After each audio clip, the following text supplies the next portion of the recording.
Assalamualaikum warahmatullahi wabarakatuh. Saya Fernanda Fajar Radiantoro, mahasiswa Universitas Cyber Asia. Di sini saya mempresentasikan statistik ekonomi dan bisnis.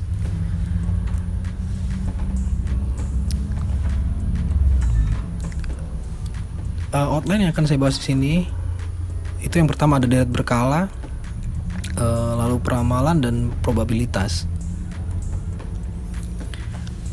Untuk deret berkala atau time series ini adalah data yang dikumpulkan dari satu periode ke periode tertentu untuk menggambarkan perkembangan suatu kegiatan seperti perkembangan fluktuasi harga, perkembangan produksi, konsumsi, jumlah penduduk, angka kemiskinan, luas panen padi, harga saham, curah hujan atau yang lain-lain juga. Nah, analisis data berkala atau time series analysis ini merupakan teknik statistik yang digunakan untuk memprediksi masa mendatang dengan data yang sudah tersedia. Analisis deret berkala merupakan analisa yang menggunakan metode kuantitatif untuk melajari pola data di masa lampau dan digunakan untuk memprediksi dan menganalisanya dari data tersebut. Komponen deret berkala menurut Levin tahun 1981 dan Black tahun 2011 terdiri dari tren sekuler, lalu ada variasi musim, variasi siklis, dan variasi residu. Untuk tren sekuler atau gerakan jangka panjang ini adalah suatu gerakan yang menunjukkan perkembangan yang dilihat dari satu arah yang menunjukkan kenaikan atau penurunan pada jangka panjang. Lalu gerakan siklis, variasi siklis ini juga merupakan suatu variasi yang dipengaruhi oleh fluktuasi ekonomi jangka panjang, dan variasi atau gerakan siklis ini terjadi berulang setelah jangka waktu tertentu. Variasi siklis ini memiliki gerakan naik atau turun secara periodik pada jangka waktu yang panjang, yaitu 3 tahun, 5 tahun, 10 tahun, 20 tahun, 25 tahun, dan bisa lebih. Lalu ada variasi musim atau seasonal variation. Ini adalah suatu gerakan yang menunjukkan perkembangan fluktuasi secara teratur, meningkat atau turun pada jangka waktu musiman atau bulan tertentu dalam jangka waktu kurang dari setahun. Lalu ada variasi residu atau irregular variation. Variasi residu ini adalah suatu variasi yang tidak teratur dan sulit untuk diramalkan dan diprediksi. Variasi ini digunakan bisa disebabkan karena faktor kebetulan pada suatu kegiatan. Untuk tren linear, di sini kita akan menggunakan meramalkan suatu tren dengan tren linear ini. Persamaan tren linear ini adalah Y aksen sama dengan A ditambah B dikali X. Terdapat metode yang digunakan untuk menyusun atau menggambarkan garis tren linear, yaitu yang akan saya bahas di sini ada dua metode. Metode yang pertama adalah metode rata-rata semi atau semi average method. Lalu yang kedua ada metode kuadrat terkecil atau least square method. Kita akan menentukan tren dengan menggunakan metode rata-rata atau semi average method ya. Nah, cara menentukan tren dengan menggunakan semi average ini adalah yang pertama, kita harus membagi data deret waktu tertentu menjadi dua kelompok. Anggaplah kita punya data gitu ya, lalu data tersebut kita bagi menjadi dua kelompok, dibagi sama rata. Lalu yang kedua, carilah rata-rata dari tiap kelompok tersebut. Kita anggap dua kelompok ini kita kelompokkan menjadi X1 dan X2 misalnya. Lalu kita cari nilai B-nya dari persamaan tersebut, ya kan? Dimana B itu adalah X2 dikurang X1 dibagi N. N adalah jumlah tahun, anggaplah tahun dasar yang kedua dikurang dengan tahun dasar yang pertama. Nah, di sini ada contohnya. Berikut ini ada data omset penjualan dalam miliar rupiah milik PT Indira Jaya untuk tahun 2010 sampai 2015. Dari data tersebut diminta untuk membuatkan forecasting atau peramal omset penjualan untuk tahun 2016 dengan menggunakan metode semi average. Kita diminta untuk menentukan persamaan trennya dan memperkirakan ramalan omset untuk tahun 2016. Nah, untuk penyelesaiannya sendiri sudah kita ketahui bahwa persamaan dari metode ini adalah Y aksen sama dengan A plus BX. Nah, untuk data tersebut tadi kita bagi kelompokkan menjadi 2 kelompok. Yang pertama itu kelompok pertama kita dari tahun 2010 sampai dengan 2012, lalu kelompok 2 2013 sampai 2015.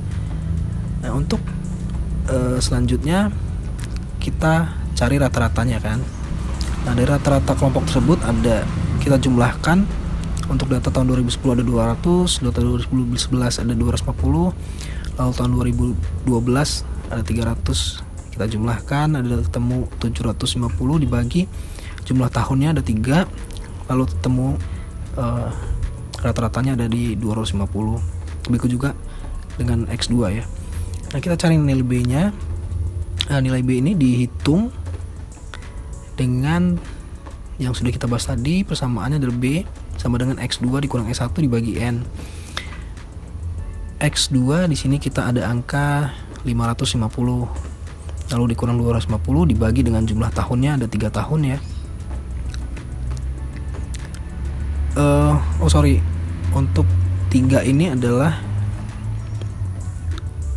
tahun acuan kita pada kelompok 1 ada 2011 dan kelompok acuan kedua X2 ini ada 2014.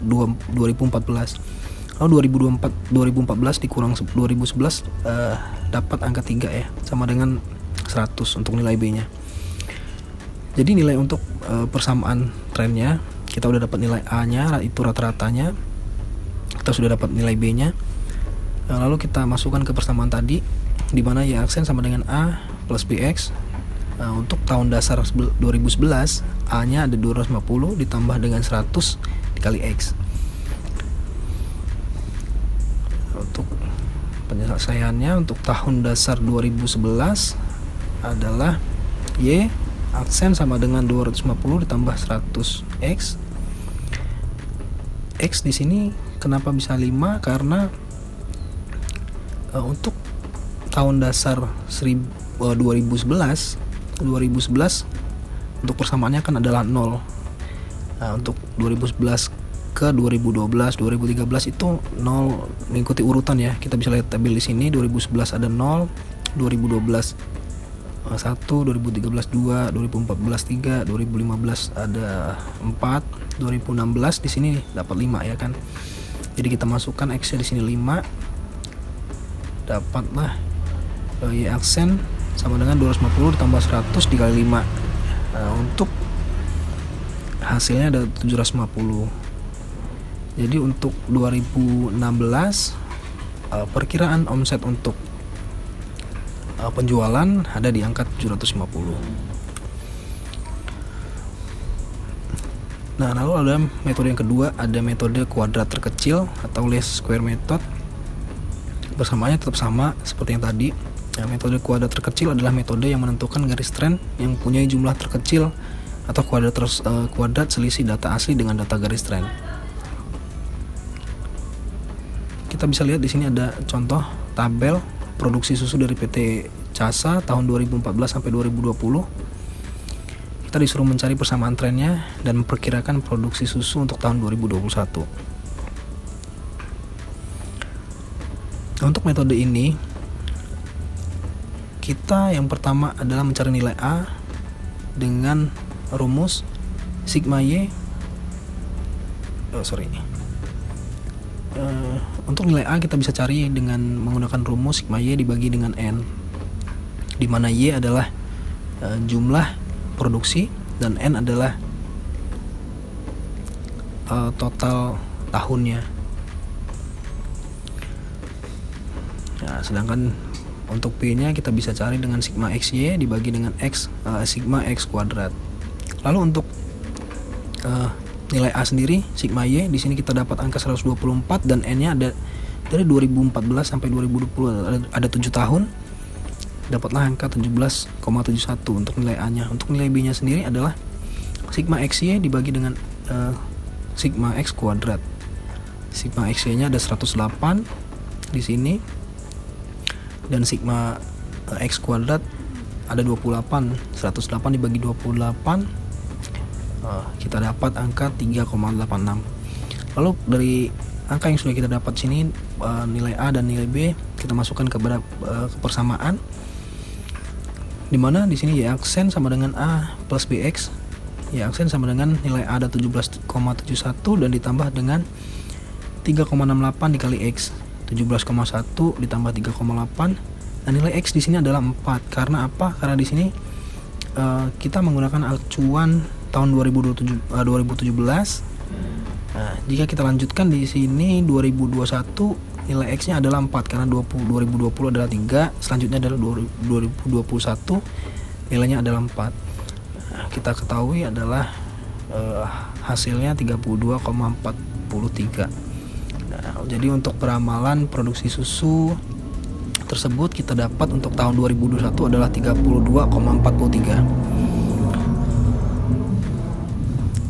Nah, selanjutnya kita masuk ke probabilitas. Probabilitas adalah suatu ukuran tentang kemungkinan suatu peristiwa akan terjadi di masa yang akan datang. Nah, beberapa pendekatan untuk mencari probabilitas. Yang pertama ada pendekatan klasik, lalu ada pendekatan relatif dan pendekatan subjektif. Lalu manfaat dari probabilitas ini adalah membantu dalam pengambilan keputusan yang tepat, karena kehidupan di dunia tidak ada yang tidak ada yang pasti dan informasi yang tidak sempurna.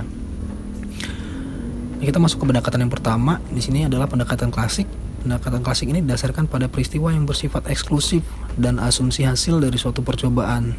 Masing-masing akan mempunyai kesempatan yang sama untuk muncul. Untuk formulanya di sini disimbolkan sebagai PE sama dengan NE dibagi NS, di mana PE adalah peluang dan S-nya ada NE adalah banyaknya kejadian A, lalu N-nya sendiri adalah banyaknya anggota ruang sampel A. Nah, di sini ada contohnya, terdapat 200 mahasiswa di suatu universitas di Jakarta, terdapat 50 orang diantaranya wanita. Berapa peluang mahasiswa yang dimiliki oleh mahasiswa wanita tersebut? Nah, kita masukkan ke rumus. Di sini ada probabilitasnya adalah banyaknya kejadian, yaitu 50 wanita dibagi dengan ruang sampel. Di sini ada 200 mahasiswa, dan probabilitas untuk mahasiswa wanita tersebut adalah 0,25 atau 25%. Nah, pendekatan yang berikutnya ada pendekatan relatif. Probabilitas dengan pendekatan ini adalah suatu kejadian yang tidak dianggap sama, tergantung dari berapa banyak suatu kejadian tersebut terjadi atau seberapa banyak pengamatan yang dilakukan. Nah, untuk probabilitas ini, pendekatan relatif ini adalah dengan rumus probabilitas suatu peristiwa sama dengan jumlah peristiwa yang terjadi dibagi dengan total percobaan. Di sini ada contohnya, yaitu sebuah penelitian yang dilakukan oleh lembaga survei di mana terdapat 800.000 orang lulus dari universitas Fakultas Ekonomi. Penelitian menunjukkan sebuah percobaan, hasilnya terdapat 450 dari 800.000 orang tidak bekerja sesuai dengan bidangnya. Lalu kita disuruh mencari berapakah probabilitas seorang lulusan Fakultas Ekonomi yang tidak bekerja sesuai bidangnya dan berapa orang yang bekerja sesuai dengan bidangnya. Nah, di sini kita bisa langsung mencari. Di sini ada probabilitas. Kita cari dulu untuk probabilitas yang mahasiswa yang tidak bekerja sesuai bidangnya. Nah, masukkan ke rumusnya, jumlah peristiwa yang terjadi ada 450 dibagi dengan total percobaan ada 800, dan probabilitas untuk mahasiswa yang tidak bekerja sesuai bidangnya ada 0,56 atau 56%. Sedangkan untuk probabilitas mahasiswa yang bekerja sesuai bidangnya adalah dari sisa tadi ya 800 dikurang 450 ada 350 dibagi dengan total percobaan 800, lalu probabilitasnya dapat 0,44 atau 44%. Lalu pendekatan yang terakhir ada pendekatan subjektif. Ini adalah probabilitas di mana suatu kejadian didasarkan pada penilaian pribadi yang dinyatakan dalam suatu derajat kepercayaan. Probabilitas ini bersifat individu. Karena bersifat individu, nilai probabilitas dari suatu individu ke individu akan berbeda walaupun peristiwa atau kejadian bersifat sama. Pendekatan ini biasanya digunakan oleh para peneliti yang berpengalaman untuk meramalkan suatu kejadian. Dengan adanya probabilitas yang tidak disertai dengan bukti empiris atau fakta, maka disebut dengan probabilitas subjektif. Contohnya, seorang direktur akan memilih seorang supervisor dari 4 orang calon yang telah lulus ujian saringan. Keempat calon tersebut sama pintar, sama lincah, dan semuanya dapat dipercaya. Probabilitas tertinggi atau kemungkinan dapat terima menjadi supervisor ditentukan secara subjektif oleh sang direktur itu sendiri. Nah, di sini ada hukum penjumlahan dari probabilitas, di mana ada kejadian terpisah atau mutually eksklusif, yaitu apabila suatu peristiwa terjadi maka peristiwa lain tidak dapat terjadi pada saat yang bersamaan. Persamaan di sini adalah P A gabungan B sama dengan P probabilitas A ditambah probabilitas B. Contohnya, terdapat 200 transaksi kejadian perdagangan saham di BI, 120 transaksi jual dan 80 transaksi beli. Berapa probabilitas jual dan belinya? Kita cari, masukkan ke persamaan, yaitu probabilitas untuk jual adalah 120 dibagi 200 sama dengan 0,60 atau 60%. Lalu probabilitas untuk belinya adalah 80 dibagi 200 atau 0,40. Sehingga probabilitas A atau B, di sini persamaannya adalah P dalam buka kurung A gabungan B tutup kurung sama dengan probabilitas A ditambah probabilitas B sama dengan 1. Lalu ada kejadian bersama non mutually eksklusif, yaitu 2 peristiwa atau lebih dapat terjadi bersama-sama. Di sini persamaannya ada probabilitas P buka kurung A gabungan B sama dengan probabilitas A ditambah probabilitas B dikurang dengan P buka kurung A irisan B. Kita masuk ke contohnya. Terdapat suatu acara seminar nasional yang melibatkan 300 peserta. Acara ini diikuti oleh sebanyak 180 perempuan. Kita simbolkan di sini A. Lalu ada 150 peserta dari kalangan pekerja swasta, disimbolkan B. Lalu ada 90 peserta dari kalangan perempuan pegawai swasta. Nah, jika seorang peserta seminar nasional mendapatkan hadiah undian, berapa probabilitas peserta yang terpilih? Yang A bukan pegawai swasta, B perempuan atau pegawai swasta, C perempuan tetapi bukan pegawai swasta. Kita cari di sini A, untuk probabilitas A-nya, yaitu probabilitas untuk bukan pegawai swastanya ada 180 dibagi 300 sama dengan 0,6. Lalu probabilitas untuk perempuan atau pegawai swasta 150 dibagi 300 ada 0,5. Lalu ada perempuan tapi bukan pegawai swasta, yaitu P. Di sini ada rumusnya P buka kurung A irisan B sama dengan 90 dibagi 300 0,3. Kita masukkan ke persamaan. Di sini kita cari probabilitas untuk bukan pegawai swastanya ada B. Probabilitas B aksen sama dengan 1 dikurang P. Kenapa 1? Karena dalam hukum probabilitas semakin ada 3 angka ya, 0 lalu 1, semakin mendekati angka 0 itu adalah probabilitas makin tidak mungkin terjadi, tapi ketika mendekati 1 probabilitas itu akan sangat mungkin terjadi. Jadi di sini 1 dikurang dengan probabilitas B sama dengan 1 dikurang 0,5 sama dengan 0,5. Lalu untuk probabilitas perempuan atau pegawai swasta, di sini persamaannya ada P buka kurung A gabungan B tutup kurung sama dengan probabilitas A ditambah dengan probabilitas B dikurang probabilitas A irisan B sama dengan 0,6 ditambah 0,5 dikurang 0,3 sama dengan 0,8. Kalau ada probabilitas perempuan tetapi bukan swasta, masukkan ke bersamaannya probabilitas A irisan B aksen sama dengan 180 dikurang 180 dikurang 150 dibagi 300 sama dengan 30 dibagi 300 atau sama dengan 0,1. Lalu berikutnya ada hukum perkalian, di mana di hukum perkalian ini ada kejadian bebas. Kejadian bebas adalah peristiwa terjadinya peristiwa yang tidak mempengaruhi probabilitas kejadian lainnya. Untuk persamaannya di sini ada P buka kurung A irisan B sama dengan probabilitas A dikali dengan probabilitas B. Ada contohnya di sini. Probabilitas lulus mata kuliah statistik Aziz ada 0,80 dan Andes ada 0,95. Lalu probabilitas Aziz untuk lulus mata kuliah statistik dan Andes tidak lulus adalah berapa? Nah, kita masukkan ke persamaan. Di sini ada probabilitas Aziz lulus irisan Andes tidak lulus sama dengan 0,80 dikali 0,05. 0,05 ini adalah 1 dikurang dengan 0,95 sama dengan 0,04 atau 4%. Lalu berikutnya ada kejadian bersyarat. Untuk persamaannya adalah probabilitas A irisan B sama dengan probabilitas A dikali dengan probabilitas B garis A. Untuk kejadian bersyarat ini adalah probabilitas suatu peristiwa akan terjadi dengan ketentuan peristiwa yang lain telah terjadi.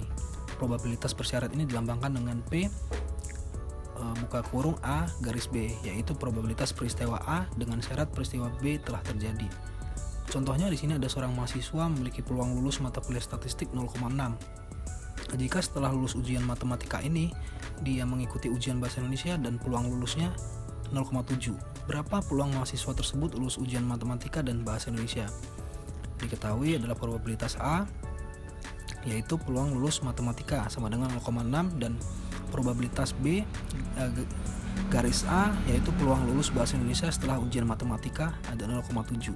Kita masukkan ke persamaannya, yaitu P buka kurung A irisan B sama dengan probabilitas A dikali dengan probabilitas B garis A, yaitu 0,6 dikali 0,7 sama dengan 0,42.